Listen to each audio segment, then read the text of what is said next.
Bonjour, je suis Yvan Kelberac et je suis ravi d'être avec vous sur le mensuel.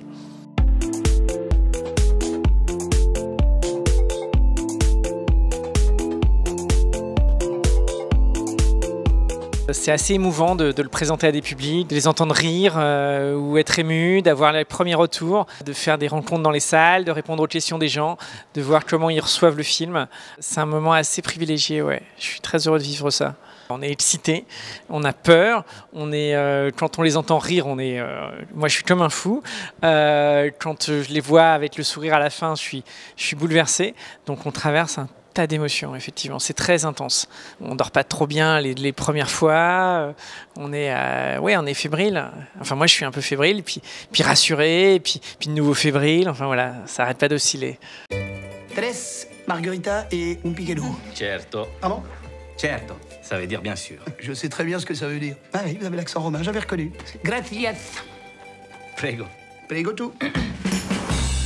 Je veux pas vivre dans une caravane toute ma vie. Un jour, tu regretteras notre vie de bohème. Je crois pas, non.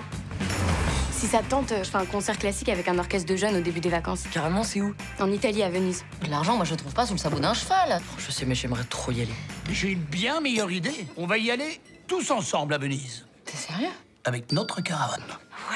C'est l'histoire d'une famille un peu bizarre, un peu fantasque. Et on sent que les gens, ils sont à la fois amusés et touchés parce que cette famille, même si elle est maladroite, complètement folle, il y a en même temps beaucoup d'amour et ça touche les gens. Ça parle de la honte qu'on peut avoir de ses parents, de la difficulté aussi en tant que parent qu'on peut avoir d'accepter ses enfants tels qu'ils sont. Et c'est pas toujours facile parce que souvent on a envie que notre enfant il soit comme ci ou comme ça.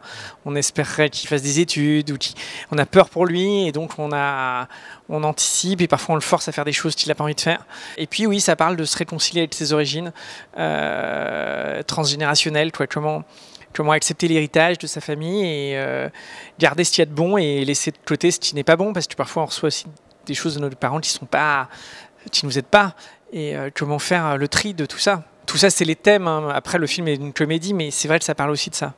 Ah bah ça va pas, on va cuire comme des beignets là. C'est un garagiste qui m'a donné ce truc-là. Il faut mettre le chauffage à fond et ça fait refroidir le moteur.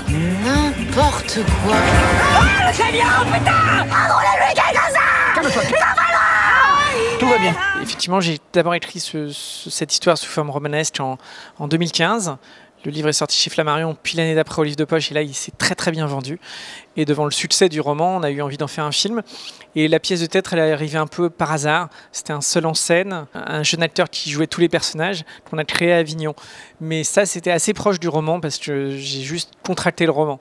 Alors que par contre, l'adaptation cinématographique, c'est un vrai travail différent et il faut s'éloigner de tout ce qui est littéraire en fait et de garder ce qui est profondément dramatique et dramaturgique. Et on a eu besoin de rajouter des personnages, on a eu besoin de changer certaines scènes qui dans un roman fonctionnaient et dans un film soudainement ne fonctionnaient plus parce que c'est pas exactement le même niveau d'imaginaire. Un film c'est beaucoup plus réaliste qu'un roman ou qu'une pièce de théâtre.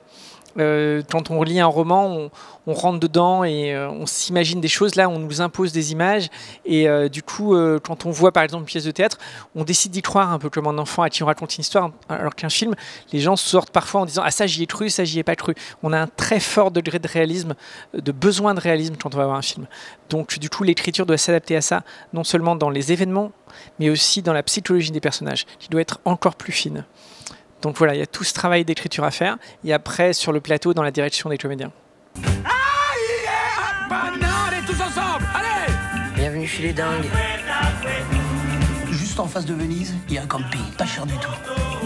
On n'est pas bien ici? La cuisine à côté. L'usine, elle pue, mais elle ne fait pas de bruit. Faut rester positif. Effectivement, c'est un gros travail. C'est pas plus facile que de partir d'une idée originale. C'est quasiment le même chemin, le même travail que d'écrire pour moi un scénario original, que d'écrire une adaptation en fait. L'avantage qu'on connaît bien de l'intérieur, et c'est vrai qu'au théâtre il y a des répliques qui peuvent faire rire et en fait elles vont de nouveau faire rire au cinéma, donc il y a quand même une connaissance intime du récit qui est précieuse quand on l'a expérimenté sous d'autres formes.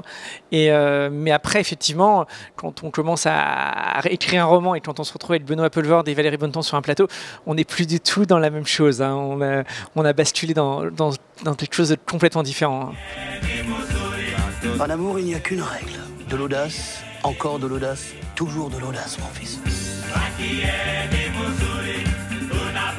Quand honte de nous? On te convient pas comme parents? Oui, j'ai honte. Et j'ai honte qu'on soit pas une famille normale. Mais ça n'existe pas, les gens normaux. Alors, ils sont très proches de ce que j'avais imaginé. C'était mes premiers choix, donc j'ai été vraiment fou de joie quand ils ont accepté de tourner dans le film.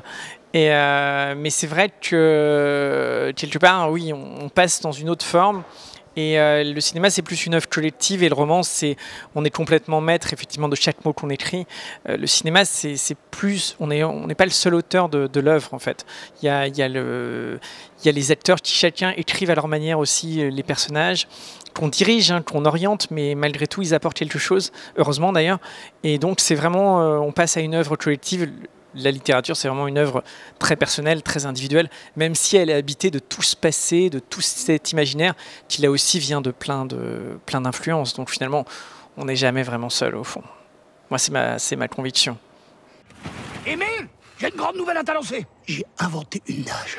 Tu sais comment je l'ai baptisée? L'huître. L'huître. Mais ça nage pas, une huître. Et le papillon? Le papillon, ça nage?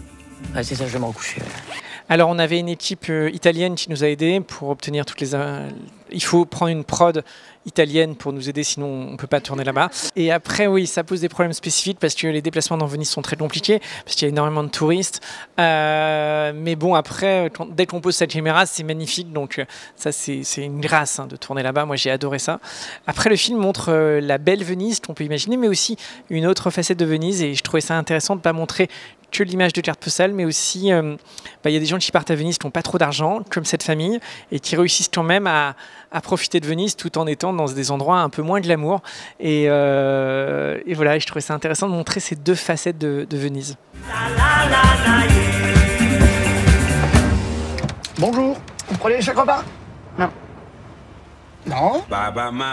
Je suis fasciné par les liens familiaux, par à la fois tout ce qu'ils nous donnent, nos parents, et en même temps tout ce qui parfois nous encombre aussi dans tout ce qui nous est légué, et aussi comment on peut interagir entre un frère et un petit frère, un grand frère, quelle place chacun prend, quelle est sa manière de survivre à une éducation parfois un peu toxique, et le grand frère est plutôt rebelle, le petit est plutôt soumis, et chacun a sa stratégie de survie quelque part, et en même temps ils sont à la fois parfois un peu opposés, comme deux frères qui se chamaillent, et en même temps il y a de l'entraide, il y a de la solidarité, il y a beaucoup d'amour. Et ça, c'est la partie que je trouve la plus forte, la plus touchante dans le film.